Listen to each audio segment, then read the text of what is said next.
منابع گوناگون از دوشنبه خبر می‌دهند که روز 12 ایون سال 2024 در روز بازداشت وکیل پارلمان و نامزد سابق به پرزیدنتی تاجیکستان سید جعفر عثمانزاده با چند سیاستمدار معروف دیگر از جمله سابق اجرا کننده وظیفه پرزیدنت تاجیکستان و رئیس سابق شورای عالی اکبرشاه اسکندرف و وزیر سابق کارهای خارجی تاجیکستان و سفیر سابق این کشور در امریکا و ژاپن همراخان ظریفی نیز بازداشت شدند. مقامات کنون درباره بازداشت افراد دیگر در پرونده عثمانزاده که به غصب حاکمیت و درخواست $10 میلیون از نمایندگی یک کشور خارجی برای عملی ساختن این نقشه عیبدار میشوند یگان اطلاع ندادند. هرچند داستانی کل از پارلمان بیکار کردن دخل ناپذیری وکیل عثمانزاده و اجازت حبس او را درخواست میکرد گفته بود که پرونده جنایتی با اتهام غصب حاکمیت به ضد سید جعفر عثمانزاده و دیگران کشاده شده است. او آن وقت افشا نکرد که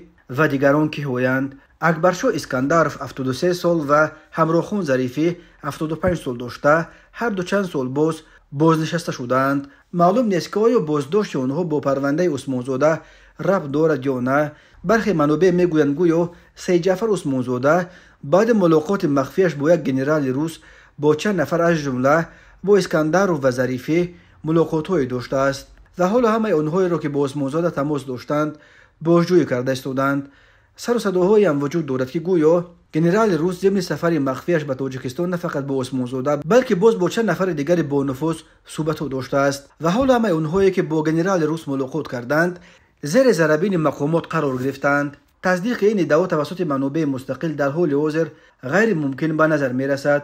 منابع بامداد میگویند که اکبرشاه اسکندرف را همراه راننده سابقش دستگیر کردند. راننده او را بعد چند روز جواب دادند چون که معلوم شده است که او 5 سال آخر با اسکندرف کار نمی‌کرده است بلکه مشغول طبابتش از یک بیماری جدی بوده است. درباره سرنوشت خود اسکندرف و بچه گمانبر یا عیبدار شدن او اطلاع دقیقی در دست نیست. مقامات قضیه را شرح نمیدهند ولی یک منبع خبر داد که روز 14 میلیون خانه اسکندرف را در محله حیات نو کوفتکوف کردند. معلوم نیست که در خانه اسکندرف تفتیشات چی میجوست و چه دلیل‌هایی از آنجا پیدا کرده است ولی شاهدان گفتند که مقامات از خانه اسکندرف آن روز چیزی زیاد برآورده با خود بردند. همراخان ظریفی نیز به گفته منابع روز 12 ایون در یک روز با سید جعفر عثمانزاده دستگیر شده است.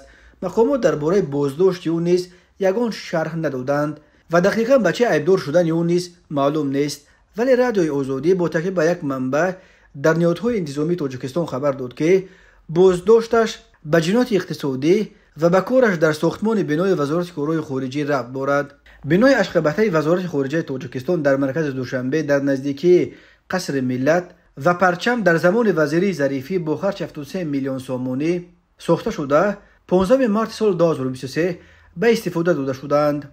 یک منبع رادیوی آزادی همچنین خبر داده است که ظریفی دست کم تا 16 میلیون در سزا یا بازداشتگاه وزارت کارهای داخله نگاه داشته میشد ولی این منبع از اینکه بعد او کجا شد اظهار بیخبری کرده است. خبرهای به گوش رسید که پس از بازپرسی رهایی شده است ولی کسی رهایی او را تصدیق نکرد. نوشته است این رسانه.